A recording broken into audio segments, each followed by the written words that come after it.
Boa noite, queridos alunos do quarto ano do Seminário Teológico Batista em São Luís, da disciplina História dos Batistas. Eu sou o pastor Anderson Cavalcante, sou mestre em Teologia Bíblica e estou aqui com vocês para darmos continuidade ao nosso conteúdo.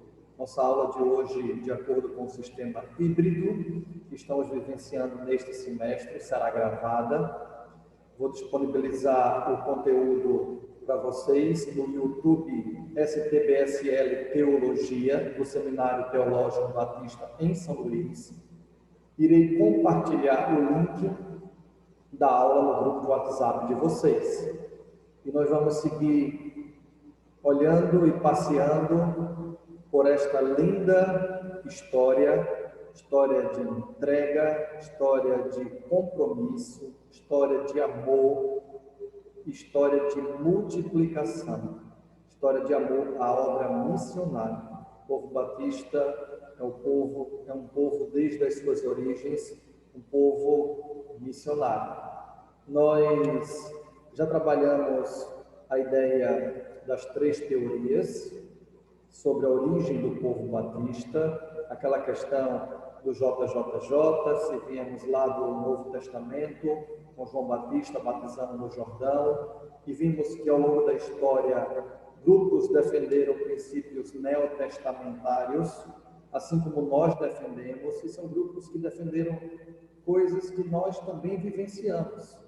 Então, de certa forma, esses grupos, de alguma maneira, defenderam princípios que os batistas defendem nos dias de hoje também, e de alguma maneira são considerados, de acordo com essa defesa desses princípios, batistas, certo? Essa de acordo com a primeira teoria. Nós vimos a segunda teoria, a questão do parentesco com os anabatistas, do período da Reforma Protestante, um povo muito mal compreendido, mas que prezou e defendeu uma reforma radical, com volta às Escrituras, com defesa de princípios e valores que também defendemos hoje como povo batista.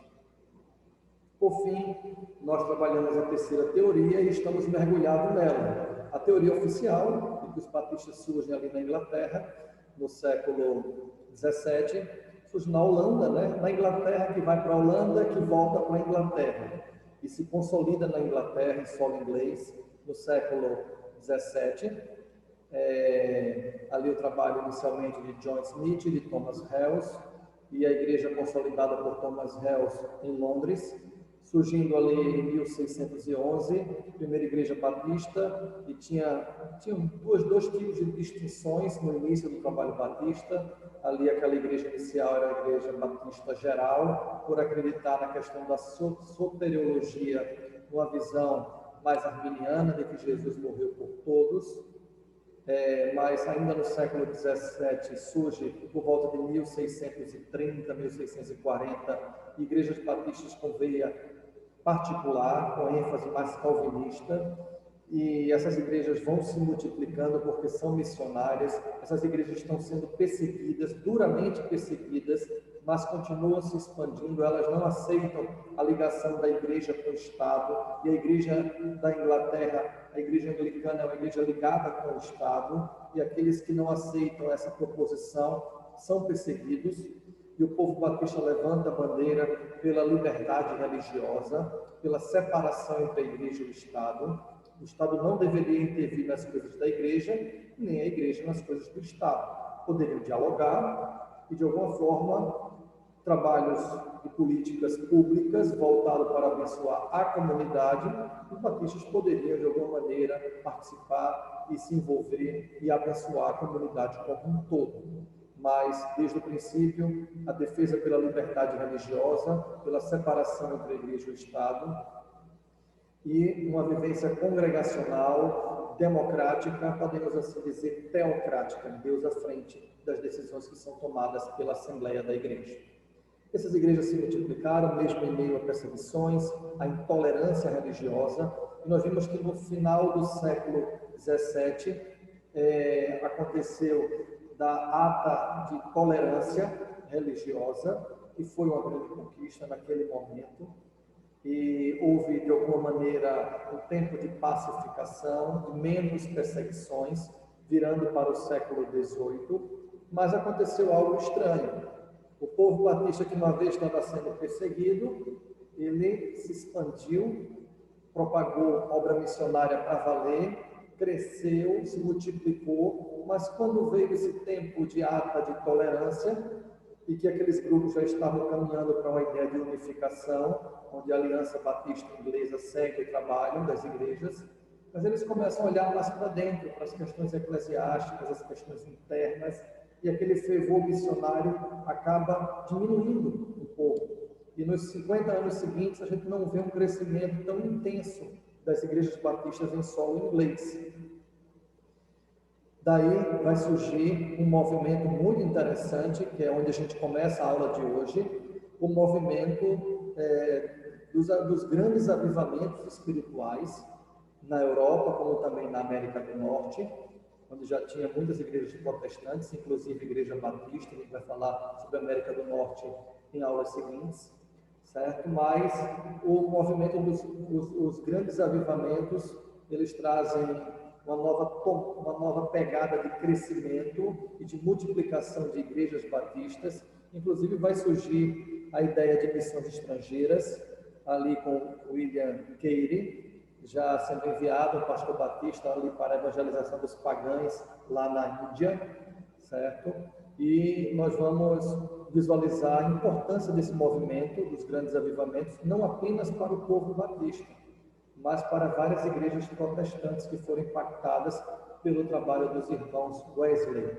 Vamos seguir com os slides, vou compartilhar a tela com vocês, e a gente segue conversando e dialogando sobre a temática, ok? Ok, então nós finalizamos a última aula com o slide 58, falando também das confissões de fé do povo batista, que são muito importantes. A primeira e segunda confissão de fé londrina, de 1642, 1689, está aqui mais uma, e foi essa confissão, a segunda de Londres, que vai também para a América do Norte, é a base para as confissões de Filadélfia e a New Hampshire, norte-americana.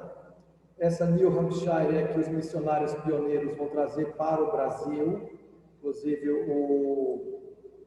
o missionário que veio com Baby, o Zacarias Taylor, é ele quem vai traduzir a New Hampshire para ser usada aqui no Brasil, ela que se torna a base também para a declaração doutrinária da Convenção Batista Brasileira.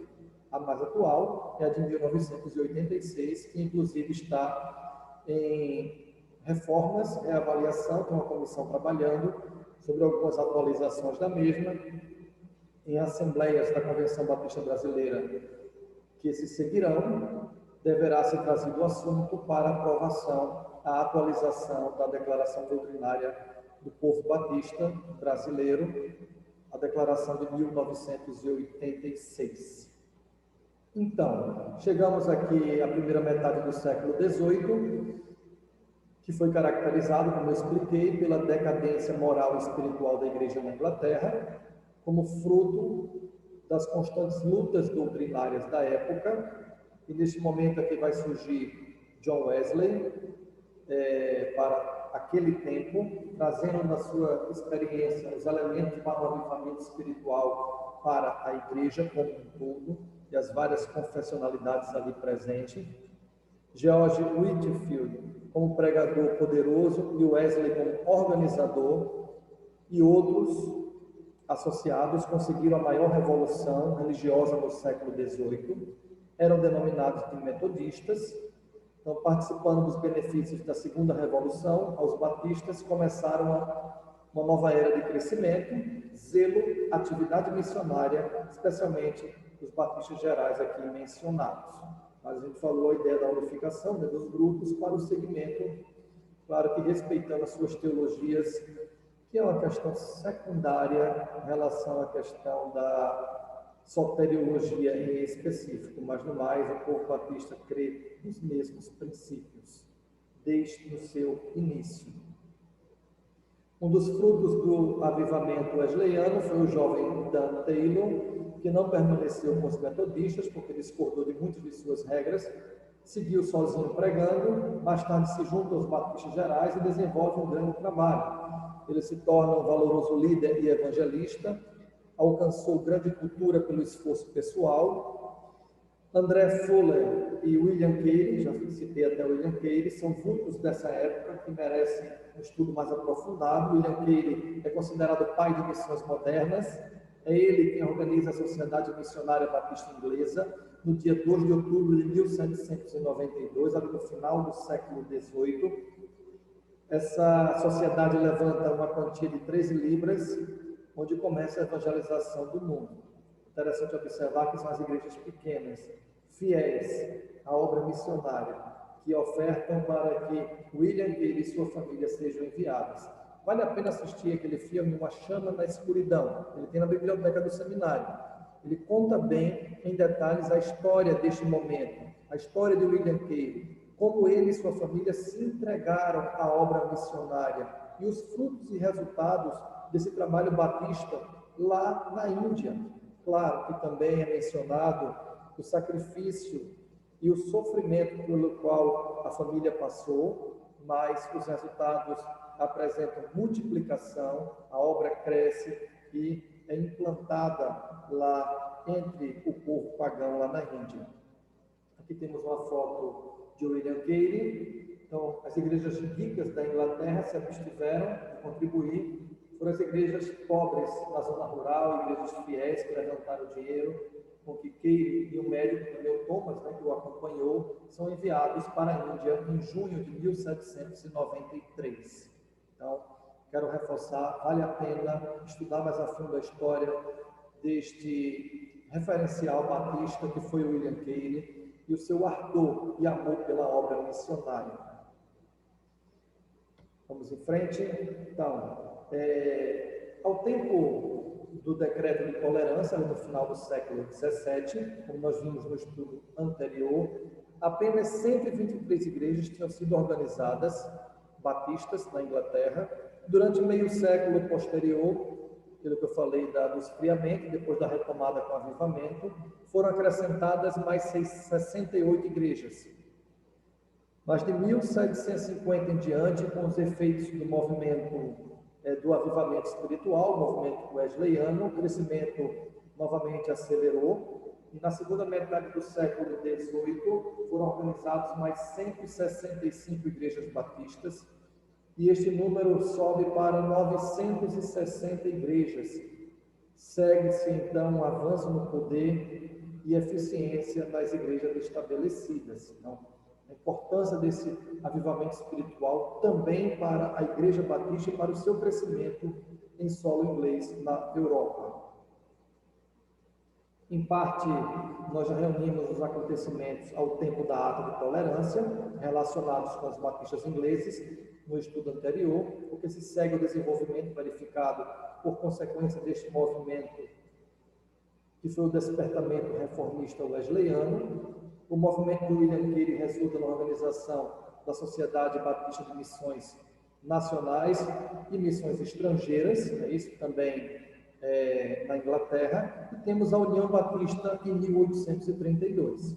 Organizações que muito fizeram para unir os batistas nos esforços evangelísticos do país. Os batistas gerais tinham fundado uma sociedade missionária em 1816, depois os particulares, vindo finalmente a constituírem a União Batista Inglesa, certo? E daí segue adiante os trabalhos de evangelização do povo inglês. A obra missionária de Carey foi estímulo para todos os grupos evangélicos, até a Igreja Nacional começou a se interessar pela evangelização em terras pagãs. Carey traduziu a Bíblia das línguas orientais e outros seguiram seus passos. Carey fez um excelente trabalho também de tradução da Bíblia e de literaturas teológicas, e ele também atuou bem no meio acadêmico lá na Índia. Ele foi alguém que lutou pelas questões também políticas e decisões do governo indiano em relação a questões terríveis que aconteciam ali naquele país, mas você pode assistir o filme. Mais uma vez eu reforço, porque vai contar bem detalhes dessa história. Então, neste tempo, os batistas eram dois dos maiores pregadores da época. Aqui temos o Robert Hall e ainda o príncipe dos pregadores, não é isso? O Charles Haddon Spurgeon, pastor batista, com veia particular, mas pregava com eloquência e com, de certa forma, ele estava ali iluminado pelo Espírito Santo, ele pregava para um grande público e ele desafiava através da palavra as pessoas, e seus auditórios tinham cerca de 5.000 pessoas e muita gente foi abençoada naquela época, e ali estava alguém levando uma mensagem de vida, uma mensagem de luz, da luz do mundo que é Jesus, através do corpo. E aqui temos a vida de Spurgeon como pastor batista atuante ali na Inglaterra naquela época. Aqui está a foto dele. Ele era filho e neto, vai contar um pouquinho da história dele, né? De pregadores congregacionalistas. Então, ele segue a questão do ministério, se converte aos 17 anos, se une à Igreja Batista, começa a pregar. Seu êxito foi imediato, maravilhoso. Seus auditórios, está aqui a explicação, né? Seus sermões são impressos em muitas línguas. Também a igreja foi a maior igreja da época ali, de 5.000 membros. Fundou e criou o colégio de pastores, a questão de formação, de seminário, de certa forma, educação de ministros, criou um orfanato, trabalhos sociais também, voltado para o cuidado e evangelização das crianças. Então, olha a importância desse legado de trabalho deste notável servo de Deus, pregador, pastor batista, que foi Charles Spurgeon. Fora dos batistas particulares e gerais, havia e ainda existem outros batistas na Inglaterra. Aqui a gente até já falou de outras ramificações com o nome batista também. Então temos aqui os batistas dos 6 pontos, batistas do 7º dia. Podemos ainda citar, ampliando, aqui trazendo para o Brasil também, para a América do Norte, também para o Brasil, batistas regulares, batistas independentes, mas podemos assim dizer que os princípios ali elencados no artigo do Dr. David Heicker, que vocês leram, que mostra bem sobre a história dos 400 anos do povo batista, são os mesmos princípios defendidos por todos esses grupos, inclusive também pelos batistas nacionais, também podemos citar aqui, e têm sido difundidos ao longo da história. Expansão denominacional no Império Britânico. Agora a gente vai começar a ver que com a ata de tolerância, os batistas começam a alargar fronteiras, a entrar para valer na questão da obra missionária. A obra começa a se expandir ali na Europa também, em outros territórios. E aqui a gente vê o trabalho sendo desenvolvido no território do país de Gales. Então vai contar aqui um pouco da história. 1649, a mais antiga igreja da região, por John Miles, que alcançou grande influência, mas vai citar também o Vavasso Powell, para a causa batista galês. O zelo e a eloquência dele excederam a sua coerência. Foi um laborioso evangelista em todo o Principado, chegou a organizar dezenas de igrejas. A União Batista de Gales começa em 1867. Outros eminentes pregadores, aí temos Christian Evans, foram o grande fator do progresso batista galês. Então a gente começa a ver aqui o povo batista inglês se expandindo, fazendo missões e abençoando outros territórios. Vamos seguir aqui apresentando outras localidades. Temos a Escócia também ali próxima, a mais antiga igreja é fundada em 1750, e não tem tantas igrejas até 1803 organizadas, mas é citado o nome de Archibald MacLean, fundador das igrejas batistas escocesas. Eram tipógrafos em seu ministério, mais pela pena do que pela palavra. Ele batalhou sempre por uma imitação literal dos documentos das igrejas do Novo Testamento. Olha a importância, Novo Testamento como base.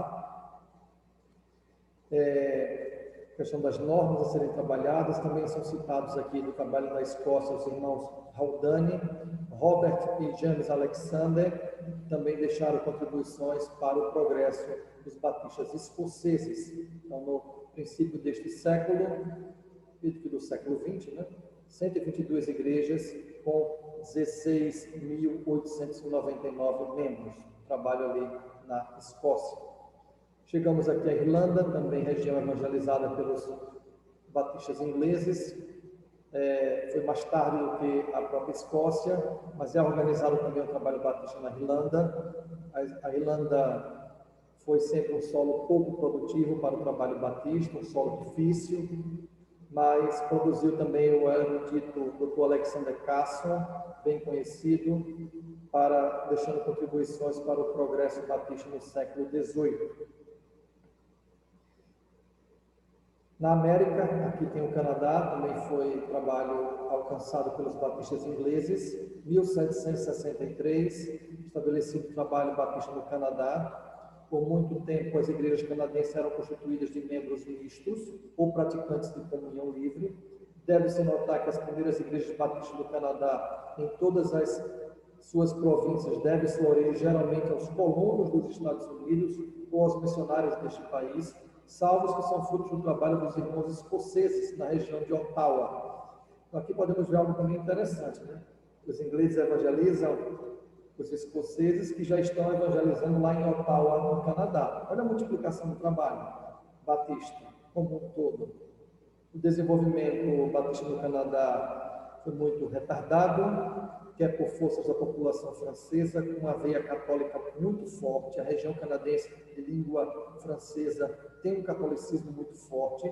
Também ainda as discórdias internas em torno das questões de comunhão restrita e livre na igreja, mas o trabalho segue sendo desenvolvido também no Canadá. A gente observa aqui os princípios desse trabalho batista nessa região. E chegamos à Austrália. Então, em 1834, o reverendo John Saunders, pastor batista em Londres, decide pregar aos prisioneiros na Austrália, fundou, após grandes labores, a igreja em Sydney. Parece que tendo adoecido, seu sucessor, o reverendo James Fowler, desenvolveu o trabalho e organizou uma associação ali na Austrália em 1891, com 26 igrejas. A Igreja Batista de Melbourne, lá em Vitória, foi organizada em 1845 e desde então os batistas seguem prosperando em terras australianas. Ok, vamos seguir com o conteúdo da aula de hoje, tá certo? Falando agora dos batistas na América do Norte.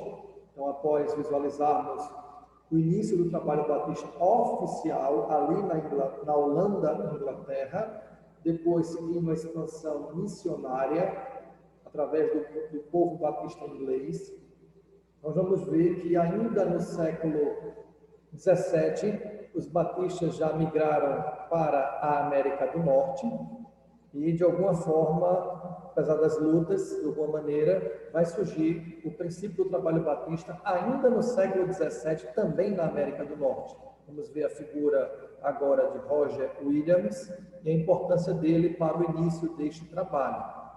Mas vamos primeiramente visualizar algumas questões de história, História geral, a questão do Novo Mundo, o que atraiu as pessoas para este lado. Então a gente observa que as grandes navegações, elas foram muito importantes para a expansão, porque até o presente momento eles seguiam navegando em direção ali a contornar o continente africano e chegar em terras pagãs lá no Oriente. Mas agora a ideia de possibilidade de terras para o lado ocidental levou também aqui as grandes navegações, que a gente observa que em 1492 Cristóvão Colombo, sob a direção espanhola, mas descobre a ideia do novo continente e precisava ser colonizado. Aqui, quando a gente fala de Brasil, já mexe com exploração, E numa ideia de colonização, é isso que vamos observar,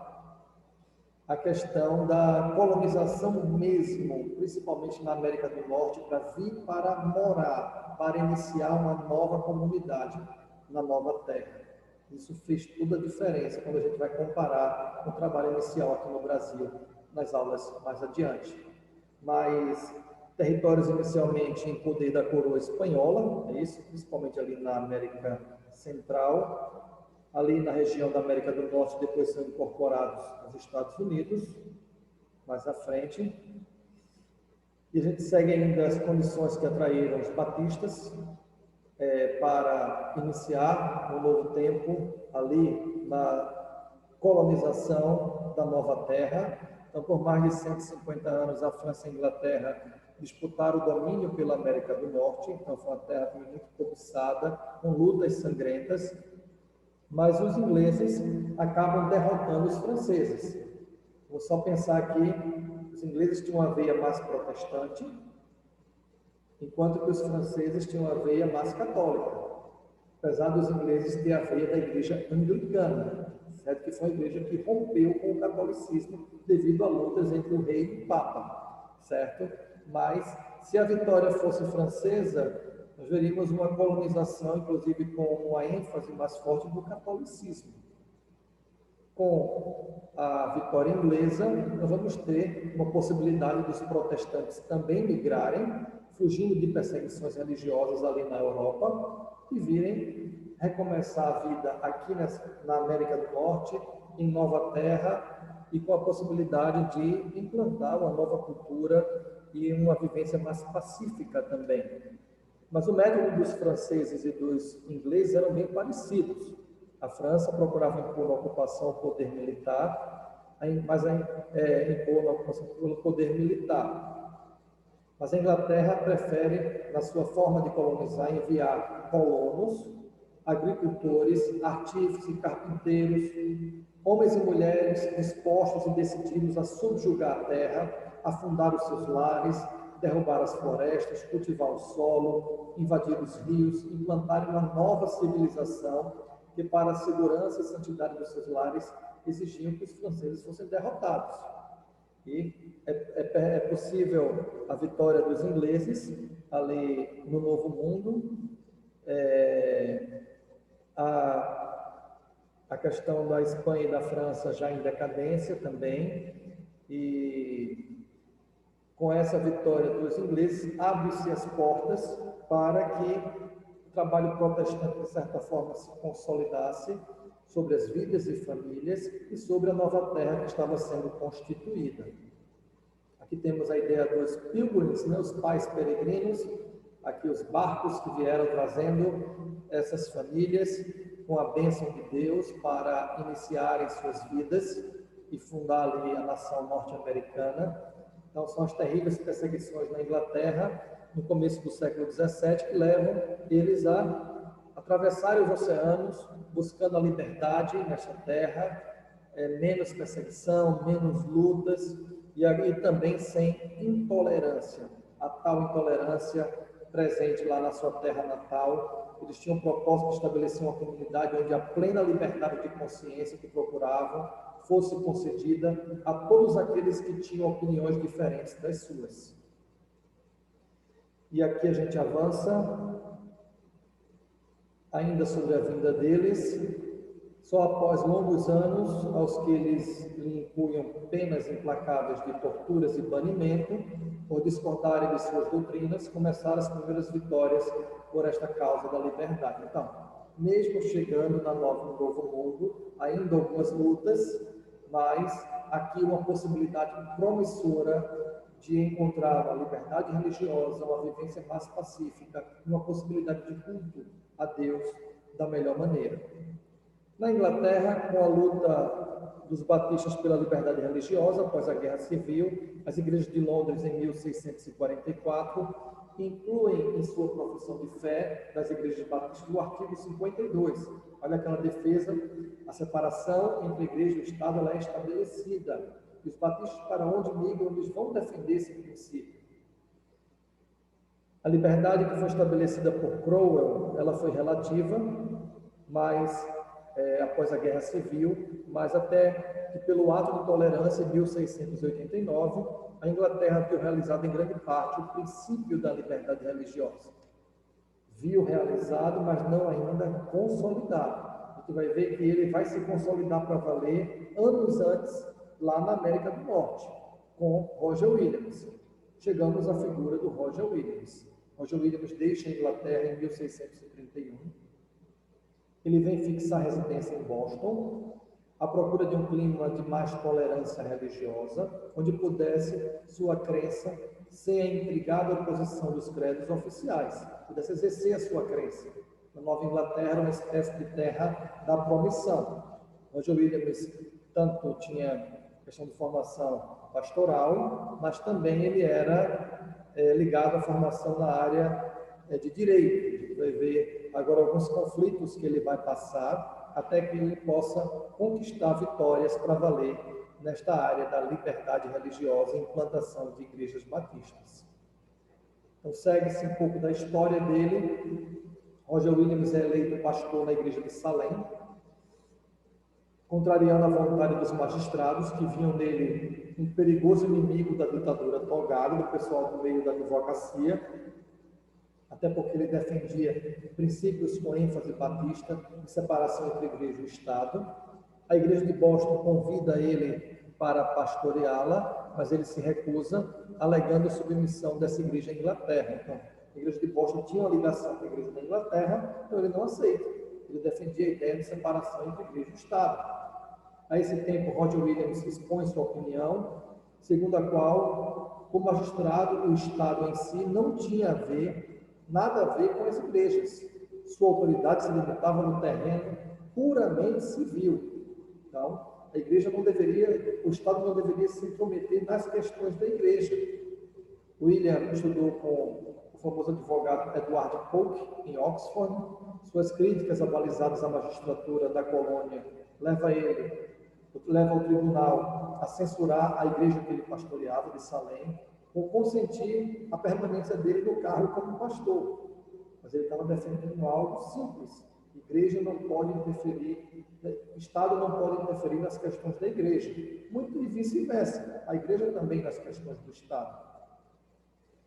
A tolerância reinante quis pôr a mão em William, mas ele escapou, juntando-se a 5 companheiros, e ele funda na Baía de Narragansett as plantações da Providência, onde surgiu uma histórica igreja batista em solo americano. Uma igreja livre, no estado livre. Williams e seus companheiros cedo reconheceram que não era possível haver democracia sem a separação entre as igrejas e o Estado. Vamos contar um pouco mais desta bela história, mas uma história de lutas, mas de fé e de consolidação da providência divina, surgindo ali uma igreja em uma comunidade livre, sem intervenção do Estado, e isso sendo uma conquista para todos os credos, a separação entre a igreja e o Estado, o respeito da igreja pelas coisas do Estado, o respeito do Estado pelas coisas da igreja, e a igreja tomando suas decisões de forma democrática, autônoma, e o Estado não interferindo nela e nem vice-versa. Nós vamos visualizar agora adiante um pouco mais a esse respeito.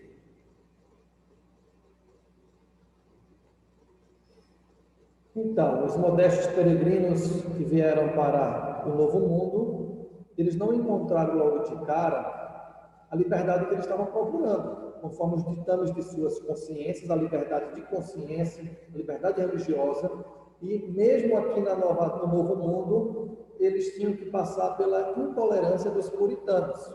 Olha que coisa interessante. Eles fogem da Inglaterra, onde os anglicanos eram intolerantes.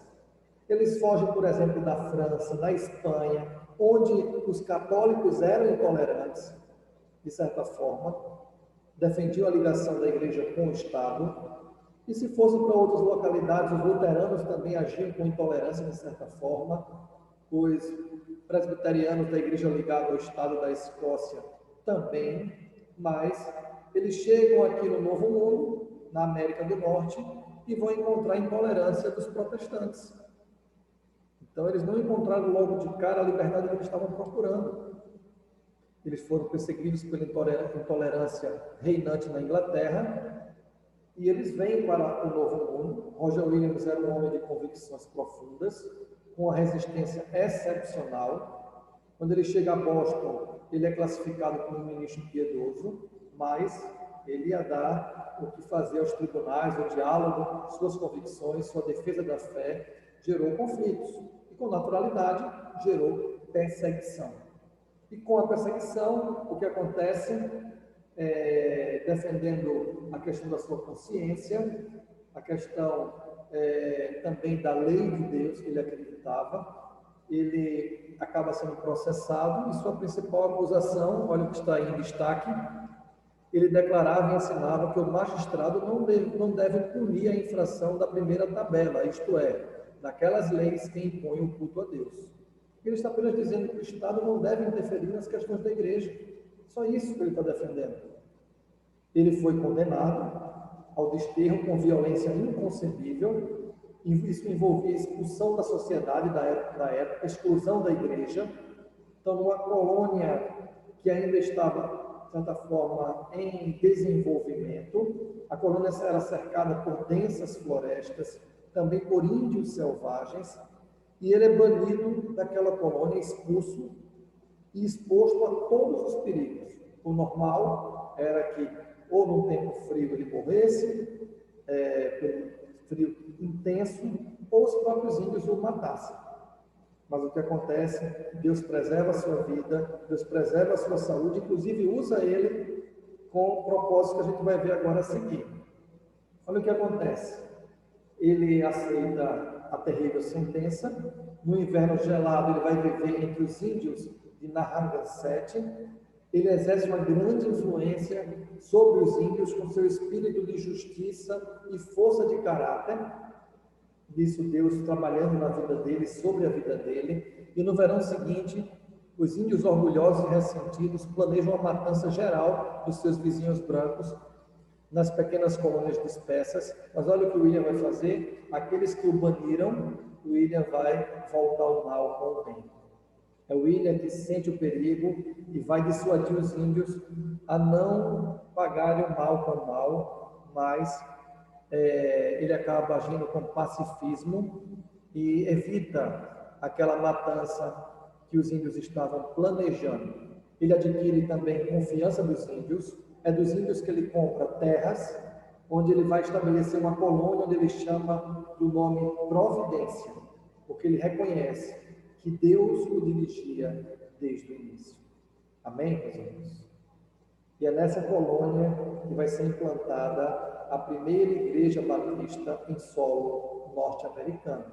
Os fundadores da colônia de Providência vão estabelecer o princípio oficial da liberdade religiosa, individual, da liberdade individual em assuntos religiosos, garantidos de uma maneira sagrada.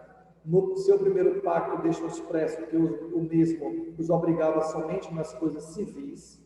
Quando receberam a Carta Régia das mãos de Carlos II, em 1663, o qual foi a base do governo da colônia até 1843, esta estabelecia inteira liberdade religiosa, como eles desejavam.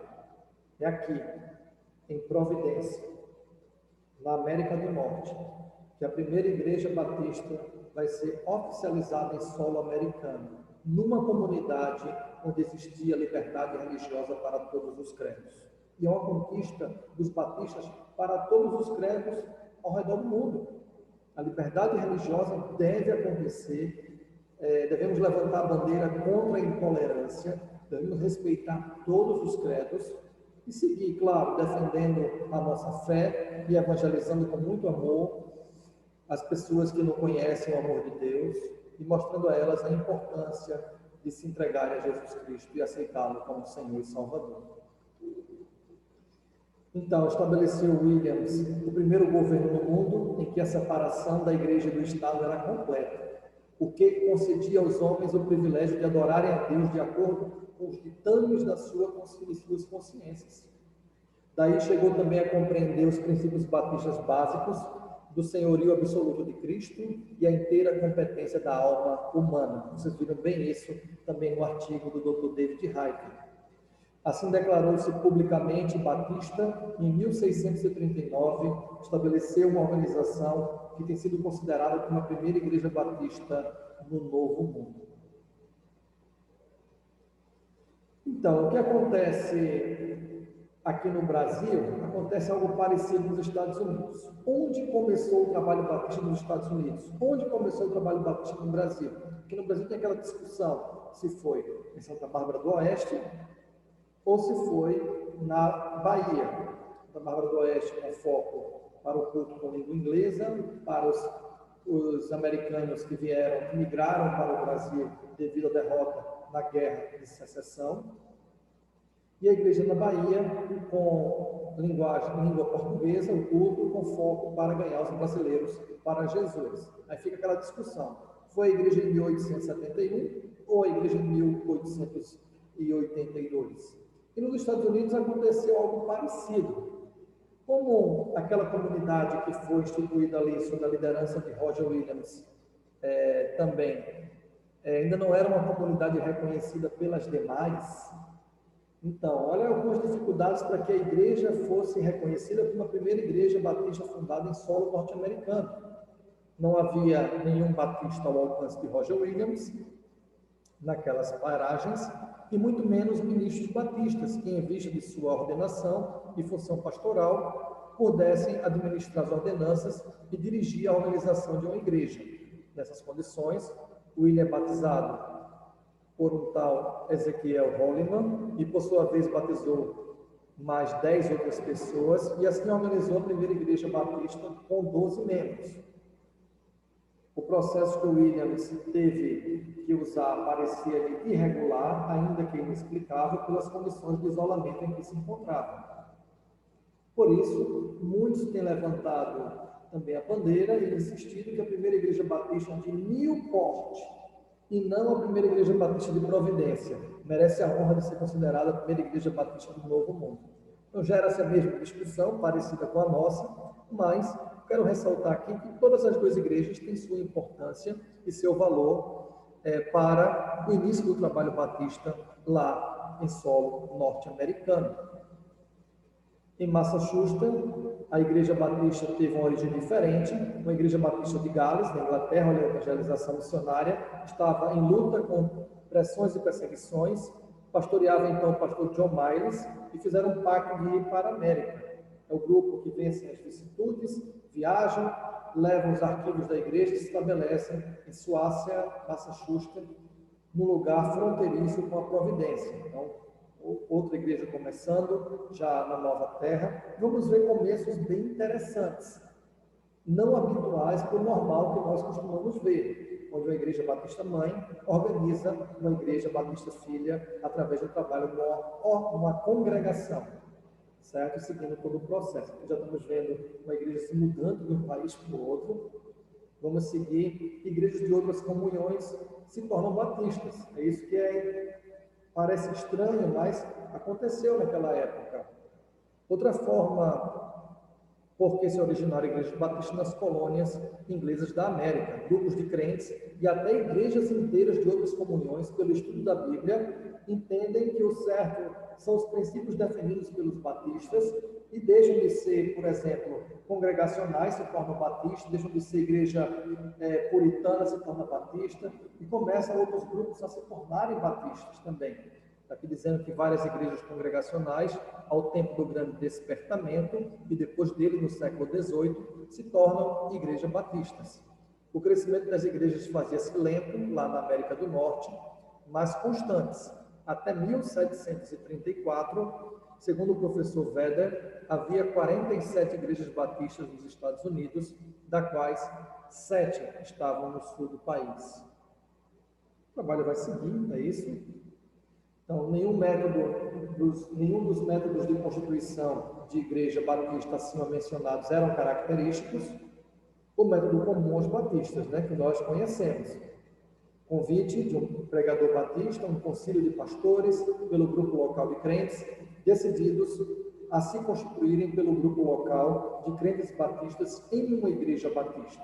Aquele processo que a gente falou, inclusive, no vídeo de administração eclesiástica 2. A ideia da igreja mãe, convidando membros de igrejas co-irmãs para o concílio. Depois do concílio, a ideia da eleição da diretoria, e segue-se atas, estatuto e igreja oficialmente organizada, certo? Então, a gente observa alguns métodos diferentes naquela época de igrejas se tornando igrejas batistas. E, por fim, eu quero concluir a aula de hoje. Também se haviam outras igrejas da mesma fé e ordem nas proximidades. Aqui está explicando a questão dos concílios, né? Eram convidadas a enviar representantes que atuavam em função consultiva, os quais reconheciam formalmente a nova igreja, dando-lhes boas-vindas entre os batistas, ou seja, a fraternidade das igrejas. É comum ainda entre os batistas brasileiros estas tradicionais formalidades de organização de uma nova igreja. E assim a gente conclui a questão da aula de hoje. Estou no slide 93, tá certo? Onde nós falamos sobre o trabalho missionário dos batistas ingleses. Começamos pelos grandes avivamentos e a importância deles, e nós chegamos aos Estados Unidos da América, a sua colonização, as dificuldades iniciais de busca por uma comunidade com liberdade de consciência, liberdade religiosa para todas as pessoas, para todos os credos, mas a gente observa pela providência de Deus. O trabalho se consolida, o trabalho se inicia de forma oficial, e é uma conquista a questão da liberdade religiosa e também de consciência para todos os credos, para todos os povos, fruto do trabalho batista, do princípio batista ali defendido. Então, que Deus continue abençoando cada uma das nossas igrejas batistas e a defesa dos princípios bíblicos, neotestamentários, que ao longo da história temos defendido. Temos uma declaração de fé muito importante. Quero reforçar para vocês, neste final de aula, que vale a pena mergulhar na declaração doutrinária da Convenção Batista Brasileira. A nossa declaração de fé, com base nas Escrituras Sagradas, e nós defendemos o princípio também de que a Bíblia é a nossa regra de fé e prática. Deus abençoe a todos. Um abraço, meus irmãos.